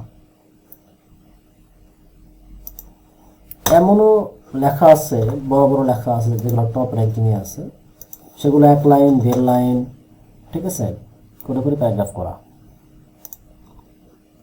এই আর কি। আমরা ফুল স্টপ দিয়ে রাখি। এখন হতে পারে আপনার ক্লায়েন্টের পোস্টগুলোতে কি অনেক বেশি লাইন আছে বা প্যারা আছে, সেগুলোকে আপনি বুঝে বুঝে একটু সাইজ করে নিতে হবে, তাহলে রিডেবিলিটি স্কোরটাও বাড়লো। অলরেডি দেখতে পাচ্ছেন যে এটা আমাদের কি হয়ে গেছে, এটাও আমাদের গ্রিন হয়ে গেছে। আর ট্রানজিশনাল কিছু ওয়ার্ড আছে, ট্রানজিশনাল ওয়ার্ড বলতে আমরা যখন গল্প বলি, কিছু গল্প বলার সময় দেখবেন যে মানুষ বলে না তারপরে কি হলো, তারপরে আবার বলে যে এইবার, এই যে শব্দগুলো, তারপরে, যেহেতু, এবং, সুতরাং, ফলস্বরূপ, অ্যাজ এ রেজাল্ট, যেগুলো আমরা বলি আর কি, এগুলো বলা হয় ট্রানজিশনাল ওয়ার্ড। তো এই শব্দগুলো যদি থাকে তাহলে বুঝতে হবে আপনার গল্পটাতে ফোর্স আছে, মানুষজন শুনছে, এটা থেকে বলা হয় যে মনোযোগ আকৃষ্ট করে। এই শব্দগুলো আপনি দিতে পারেন, যদি থাকে ক্লায়েন্টের এটাতে দেবেন, দু একটা বাড়ায় দেবেন, যদি না থাকে সেক্ষেত্রে দেওয়ার প্রয়োজন নাই, কারণ অর্থ না বুঝলে ভুল করবেন। মোটামুটি কিন্তু গ্রিন হয়ে গেছে, ঠিক আছে, গ্রিন হয়ে গেছে। আর ট্রানজিশনাল ওয়ার্ড যদি জায়গা মতো আপনি বসাতে পারেন, যেমন দিলাম এখানে আমি একটা দিয়ে দিই, হাউ ইউর, যাই হোক গল্প শেষে হবে, তারপরে কি দিলাম মোরাল অফ দি স্টোরি, এই সেই ইত্যাদি। একটু বাড়ায় কমায় দিতে হয়, দেখতে হয়, কমায় বাড়ায় দেখতে হয়। আপনি যদি সার্চ করেন এগুলো অনেক কিছু পাবেন, বুঝছেন, তো সার্চ করতে হবে যে ট্রানজিশনাল ওয়ার্ড লিস্টগুলো, অনেকগুলো পাবেন। দিলাম, এইখানে দেখেন দুটাই কি গ্রিন দেখাচ্ছে, আপডেট দিলাম। আমি এবার ড্যাশবোর্ডে আসলাম।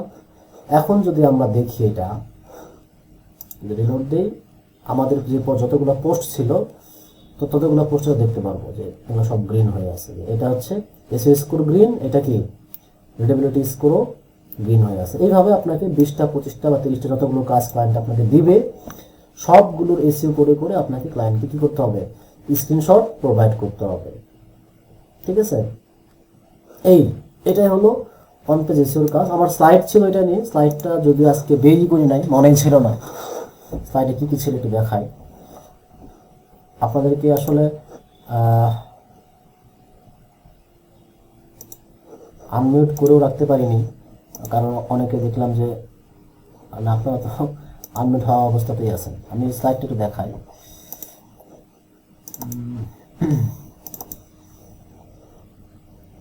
অন পেজ এসইও,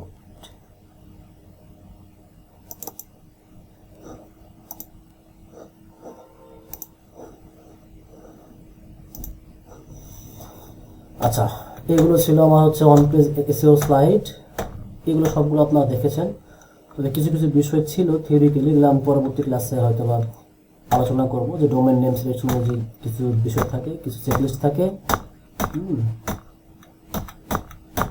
এইগুলো যেগুলো বললাম আর কি। এই যে দেখেন ইউআরএল স্ট্রাকচার, টাইটেল ট্যাগ, তারপরে হচ্ছে কিছু মডিফায়ার দিতে হয়, কতটুকু অক্ষর দিতে হবে সেগুলো লেখা আছে এখানে। তারপর কোনো ডুপ্লিকেট শব্দ থাকা যাবে না, টাইটেল থাকা যাবে না, meta description, keyword density, internal linking, external linking, table of content নামে একটা বিষয় আছে, সোশ্যাল শেয়ারিং আইকন নামে একটা বিষয় আছে।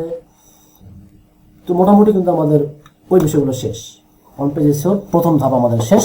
এইটার কাজ আছে, ফাইবার যদি আপনি সার্চ করেন, আপনার যদি কোনো পেজ থাকে, ওই পেজ যদি কোনোটা থাকে, পেজের মধ্যে যদি আপনি ক্লিক করেন, ঠিক পেজগুলোর লিস্ট গেলে এখানে ক্লিক করলে যে লেখা আছে পেজ, এটার মধ্যে ক্লিক করলে এইখানে দেখছেন নিচের দিকে কি লেখা আছে এসইও।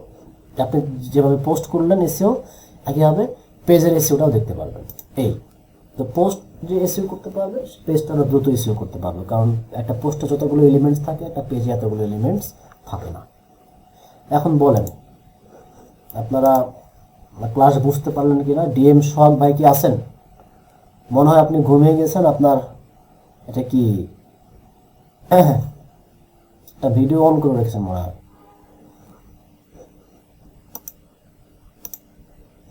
আচ্ছা, আপনারা যেহেতু আনমিউট হয়ে আছেন, বলেন, কথা বলতে পারবেন, সমস্যা নাই। হ্যালো, আসসালামু আলাইকুম ভাইয়া। ওয়ালাইকুম আসসালাম ভাই। ভাইয়া আজকে যে কাজটা দেখাইছেন না, ওইটা কি আমরা জ্যাম্প অন করে করব, না আপনি যেভাবে দেখাইছেন ওইভাবে করব নাকি? আচ্ছা, এই প্রশ্নের উত্তরটা দিবেন যিনি ক্লাসে শুরু থেকে ছিলেন। আমি ছিলাম তো। আচ্ছা, আর কেউ ছিল শুরু থেকে? মোস্তফা ভাই, হ্যাঁ বলেন। আসসালামু আলাইকুম ভাই। ওয়ালাইকুম আসসালাম ভাই, বলেন।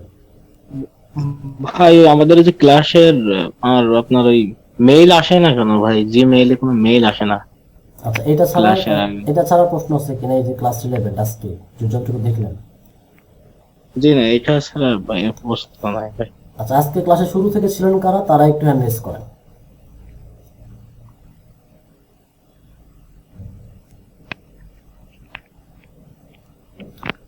আচ্ছা, আল মামুন শেহাব ভাই বলেন, যে আজকের এইটুকু করতে গেলে হচ্ছে জ্যাম্প অন করতে হবে কিনা? জি ভাইয়া, জ্যাম্পটা আসলে বলছিল যে প্র্যাকটিসের জন্য জাস্ট, এটা লোকাল হোস্ট হিসেবে আর কি ইয়ে করছে। আর আজকে সেই যেটা দেখলেন সেটাতে কি জ্যাম্প অন করা লাগবে কি লাগবে না এটা বলেন। না না, এটাতে জ্যাম্প অন করা লাগবে না। কেন লাগবে না এটা বলেন। স্যার জ্যাম্প দিয়ে শুধু আর কি প্র্যাকটিসের জন্য করতে হয়েছে আর কি। আর কোনো ওটা হচ্ছে কারণ? লোকাল হোস্ট, ওটা দিয়ে আর কি ইয়েতে শুধু নিজের কম্পিউটারে দেখতে পারবে, অন্য কেউ Right. দেখতে পারবে না। এটাই আমি শুনতে চাচ্ছিলাম। ক্লায়েন্টের কাজ তো আপনি আপনার কম্পিউটারে বসে আপনার কম্পিউটার নিজে রেখে দিবেন না, ক্লায়েন্টের কাজটা হবে অনলাইনে, তাই না? জি জি এই জন্য তার সে আপনাকে অনলাইন ওয়েব পেজের অ্যাক্সেস দিবে, ঠিক আছে? সেই ক্ষেত্রে জ্যাম্প লাগবে না। জি। ভাই আমি একটু বলি, হ্যাঁ, সেটা হচ্ছে সুযোগ দেন যদি আর কি। বলেন ভাই। প্র্যাকটিস করার জন্য আপনাদের দুইটা অপশন, একটা হচ্ছে জ্যাম্প দিয়ে লোকাল হোস্টে, আর একটা হচ্ছে আমাদের যাদের আমাদের ডোমেন হোস্টিং আছে, ওয়েবসাইট আছে, তাদের। আমার ডোমেন হোস্টিং আছে, ওয়েবসাইট আছে, তো আমি আমার নিজে প্র্যাকটিসের জন্য রাখছি। তো আমি আমার ওয়েবসাইটে ঢুকে আমি এই কাজটা করতে পারি। আর Right. যাদের ওয়েবসাইট নাই, যাদের ওয়েবসাইট কিনা নাই, ডোমেন হোস্টিং নাই, তাদের জন্য অবশ্যই প্র্যাকটিস করার জন্য জ্যাম্পে এই কাজটা করতে হবে। Right. কিন্তু আমরা যখন কাজ করব ক্লায়েন্টের জন্য, তখন আমাদের আর জ্যাম্প দরকার নাই। ক্লায়েন্ট আমাদেরকে ডব্লিউপি অ্যাডমিন অ্যাক্সেস দিবে, আমরা ওনার ওয়েবসাইট ঢুকে আমরা কাজ করব। অ্যাডমিন অ্যাক্সেসও দিতে পারে, আপনাকে অথর অ্যাক্সেসও দিতে পারে, এডিটর অ্যাক্সেসও দিতে পারে। হ্যাঁ, যে লিখতে হয়তো পারে আমরা অ্যাক্সেস দিব, অথবা এডিটর বানিয়ে দিবে, অথবা বানিয়ে দিবে, যে কোনো একটা কিছু করবে আর কি। হ্যাঁ, এক কথা আমাকে অ্যাক্সেস দিবে কাজ করার জন্য। রাইট। কাজ করার জন্য অ্যাক্সেস দিলে আমি কাজ করব। আদারওয়াইজ প্র্যাকটিস করার জন্য যাদের ডোমেন হোস্টিং নাই, তারা জ্যাম্পেই করতে হবে এই কাজটা। হ্যাঁ, অনেকে আবার আপনারা চাইলে যে ফ্রি যে ওয়েবসাইটগুলো আছে যেখানে ফ্রিতে ওয়ার্ডপ্রেস সেটআপ করা যায়, ওই সাইটগুলোতে পোস্ট করতে পারবেন, আদার্স করতে পারবেন, বাট এসইও করতে পারবেন না, কারণ ওই ফ্রি সাইটগুলোতে এসইও প্লাগইনটা সেটআপ নেয় না, ঠিক আছে? ফ্রি সাইট বলতে blogger.com আছে, তারপর আপনার wordpress.com, ওয়ার্ডপ্রেস থেকে wordpress.com আছে, ব্লগার আছে, মানে এগুলো এগুলো তো আছেই। তাছাড়াও এমনিতে ফ্রিতে ডোমেইন হোস্টিং দুটাই নেওয়া যায়, ঠিক আছে? একটু যদি গুগলে সার্চ করেন আপনার ফ্রিতে আপনার নামে ডোমেন নিতে পারবেন।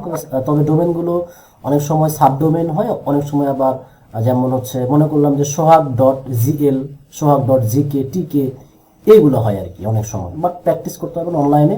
তবে ওই ফ্রি সাইটগুলোতে যেহেতু তাদের ভার্সনগুলো কম থাকে, লিমিটেশনগুলো কম থাকে, এই জন্য হচ্ছে ওয়ার্ডপ্রেসের যে মেজর প্লাগইনগুলো যেমন পেজ বিল্ডারগুলো নেবে না, এসইও প্লাগইনগুলো নেবে না, ঠিক আছে।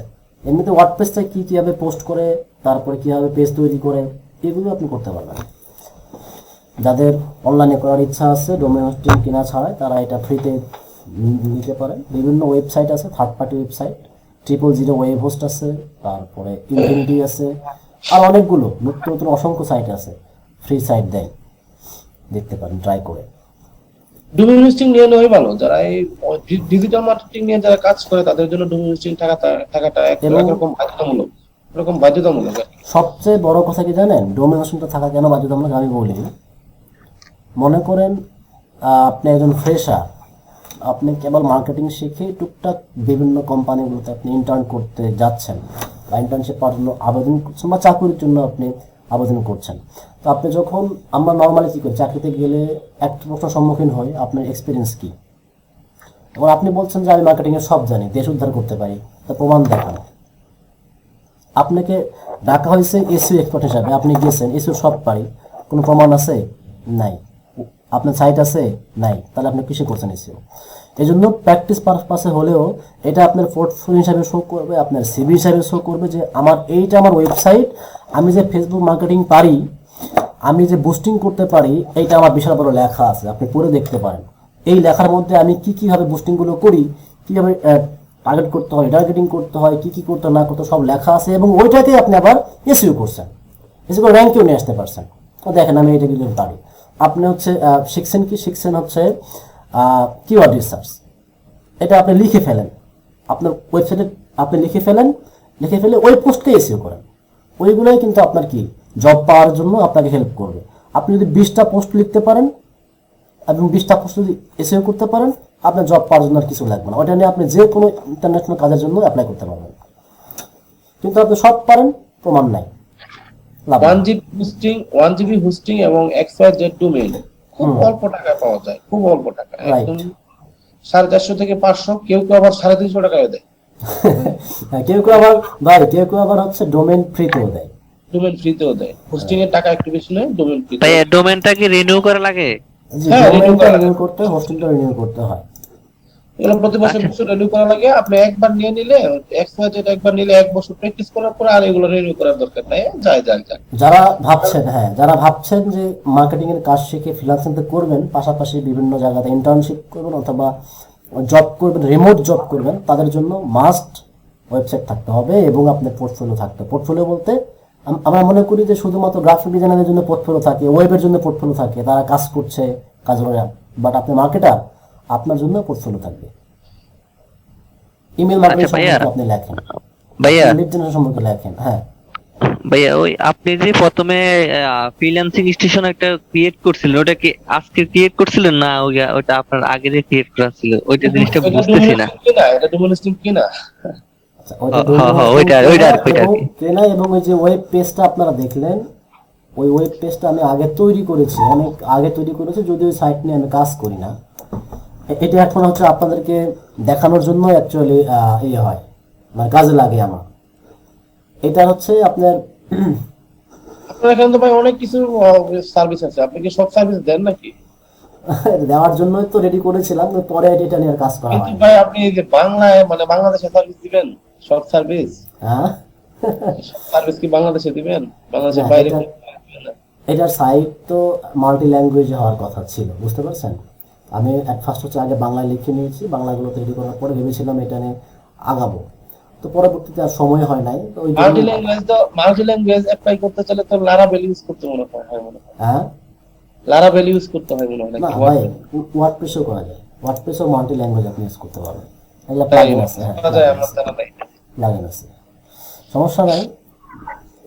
তো ভাইয়া কালকের কোনো হোমওয়ার্ক আছে নেক্সট ক্লাসে? কালকে হোমওয়ার্ক হচ্ছে, যদিও আপনারা যাদের ওয়েবসাইট বা ডোমেন হোস্টিং আছে তারা তো প্র্যাকটিস করবেন, যাদের নাই তারা ভিডিওটা কয়েকবার করে দেখে হাতে নোট করবেন আসলে কোনটার মানেগুলোকে। যেমন ওই যে যখন আমরা এসইও করছিলাম তখন লেখা ছিল বাম্পার যে এরর ছিল, এররগুলোর মানে কি, মানে রোগটা কি, রোগ ধরা পড়লে চিকিৎসা করতে পারবেন। এই যেহেতু যাদের এটা লোকাল হোস্ট, হোমওয়ার্ক হচ্ছে যাদের লোকাল হোস্ট সেটা করা আছে বা পেরেছেন তারা তো অবশ্যই এটা করতে পারবেন, কোনো সমস্যা নাই। ওই লোকাল হোস্টে আপনি পার্মানেন্ট সেট আপ করার অপশন পাবেন, ওএসটিসি সেট আপ করার অপশন পাবেন, সবকিছু করতে পারবেন। সবকিছু আছে, এই ডোমেস্টিক এ যা কিছু আছে লোকাল হোস্টে সব কিছু। তো আপনারা যেটা করতে পারেন, আপনারা হচ্ছে আপনাদের নিজের মতো করে একটা পোস্ট যেটা কপি করে হোক বা পেস্ট করে হোক লরেম ইপসাম থেকে নেবেন, কারণ লরেম ইপসাম থেকে না নিলে অন্য পোস্টগুলো অলরেডি ইস্যু করা থাকে অনেকখানি, ঠিক আছে। লরেম ইপসাম থেকে নিয়ে একটা পোস্ট ইস্যু করবেন, ইস্যু করে স্ক্রিনশট দিতে পারেন। যদি এটা পারেন তাহলে বুঝবো যে হ্যাঁ আপনারাও এসইও এক্সপার্ট হিসাবে জব করতে পারবেন।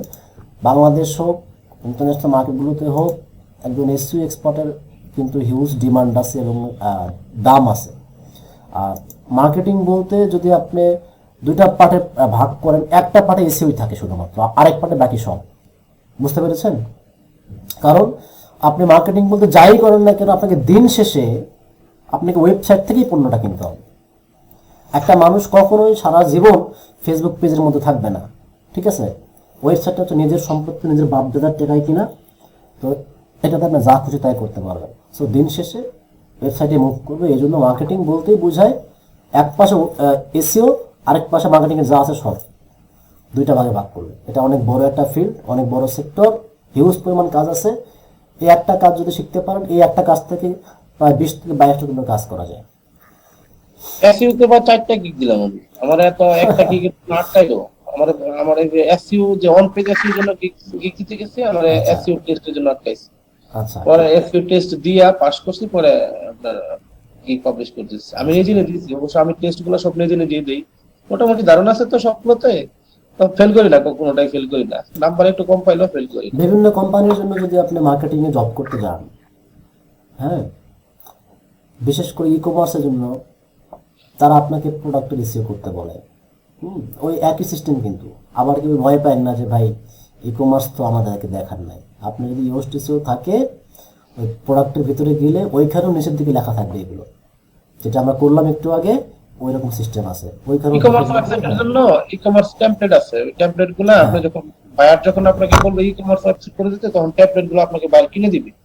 এইগুলো কিনে নিতে হয় $60, $70, $80, $100। তো এইগুলো বায়ার কিনে দিবে, আপনি জাস্ট কাস্টমাইজ করে দিবেন। তা তো করা লাগে, বাট যদি আপনাকে এসইও করতে বলে সেই ক্ষেত্রে কিন্তু আপনি তো এসইও কাস্টমাইজ করতে গেলে এসইও হয়ে যায়। রাইট। আর টেমপ্লেট গুলো এখন যেগুলো বানায় ওয়ার্ডপ্রেসে, এগুলো প্রায় 40% অপটিমাইজ করাই থাকে, বুঝছেন।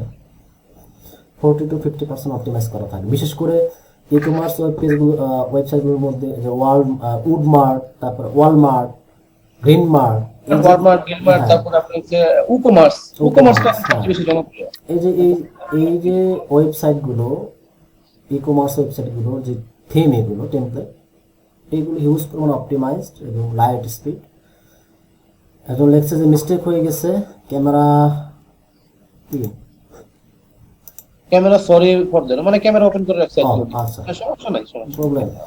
আমি তো আপনাদেরকে দেখলে মাঝে মধ্যে ভালো লাগে, কারণ সবসময় আমি শুধু ভিডিওটা অন করে থাকি আর কি। ভাই এটা ওই যে অন্য কথা, সেটা হচ্ছে এই যে কক্সবাজার থেকে আসার পরে তো আসলে এত ব্যস্ত হয়ে পড়ছি আমি, মানে যোগাযোগ করার সুযোগ পাচ্ছি না। কিছু ওই যে কাজ, অনলাইনের কাজ, পারিবারিক কাজ, আবার আমার এলাকায় নির্বাচন ছিল, আচ্ছা, আমার প্রার্থীর জন্য নির্বাচনে দৌড়ঝাঁপ, আবার নির্বাচনের ডিউটি, সবকিছু মিলে খুব ব্যস্ত ছিলাম কিছুদিন। আচ্ছা, একবারে দিন কবে তারিখ গেছে, কি দিন আজকে কি বার গেছে, কোন তারিখ গেছে, এইগুলো আমার মনে ছিল না বিগত 10-12 দিন। এরকম অবস্থা গেছে। তা আমি তো ওই যে এখান থেকে আসার পরে আমি তাকে এসে বুঝছি, আমার গিফট গুলা কি আছে নাকি আপনাদের এখানে? আছে, সমস্যা নাই, এগুলো তো আমার লাগবে, স্মৃতি হিসেবে লাগবে। রাইট, সমস্যা নাই, আমরা পাঠিয়ে দেব। তারপরে আমার টাকশিটটাও লাগবে, স্মৃতি হিসেবে লাগবে, রেখে দিব একেবারে সারা জীবন। জি, সমস্যা নাই। তো আজকে ক্লাসে রেডি হলে বললেন, আমি একদিন আসবো, ঢাকা এসে নিয়ে যাবো, আচ্ছা, আপনাদের ক্লাসে আজকে কি কোনো কারো প্রশ্ন আছে কিনা? প্রশ্ন থাকলে একটু বলবেন। একজন লিখছেন, পারভেজ ভাই বলছেন যে ওয়েবসাইট কি নিজেদের করতে হবে না অন্য কাউকে দিয়ে করাবো? আচ্ছা, এটা যদি আপনি নিজে পারেন তো ভালো, আর যদি নিজে না পারেন সেক্ষেত্রে আপনি অন্য যিনি এক্সপার্ট আছে তাকে দিয়ে করে নিতে পারেন। এই আমি কিন্তু দেখিয়েছি এটা হচ্ছে ওয়ার্ডপ্রেস ওয়েবসাইট। হ্যাঁ, ওয়েবসাইট কিন্তু অনেকগুলো সিএমএস বলেন বা কোডিং করেও তৈরি করা যায়। ওয়ার্ডপ্রেস হচ্ছে কোডিং ছাড়া ড্রাগ এন্ড ড্রপ করে আপনি ওয়েবসাইট তৈরি করুন। নট অনলি ওয়ার্ডপ্রেস আছে, এখন উইক্সটাও বেশি জনপ্রিয়, শপিফাই আছে। শপিফাই যায় না ভাই, শপিফাই অনেক কঠিন কাজ, এটা শপিফাই সবাই পারবে না, সবাই পারবে না। কঠিন কাজ। হ্যাঁ, বাট ওইখানেও আপনি ড্রাগ এন্ড ড্রপ করে করতে পারবেন। Normal website builder, normal website কিভাবে তৈরি করতে হয় এগুলো জানতে পারলে হয়েছে। আমাদের এসইও যারা করে তারা নরমাল ওয়েবসাইট, একটা ওয়ার্ডপ্রেস নরমাল ওয়েবসাইট কিভাবে তৈরি করতে হয়, পোর্টফোলিও ওয়েবসাইট বিশেষ করে না, পোর্টফোলিও ওয়েবসাইট তৈরি করা খুব সহজ, টেমপ্লেট পাওয়া যায়। আপনি একটা টেমপ্লেট 20 মিনিট সময় লাগে, 20 মিনিট, 20-25 মিনিট, আধা ঘন্টা 1 ঘন্টা সময় দিলে এই আর কি। সো যাই হোক, ভালো থাকেন, হ্যাঁ, আল্লাহ হাফেজ। সবাই ভালো থাকবেন, দেখা হবে ইনশাল্লাহ আগামী ক্লাসে ওয়ার্ডপ্রেসেরই আরেকটা বিষয়ে। আল্লাহ হাফেজ। আসসালামু আলাইকুম।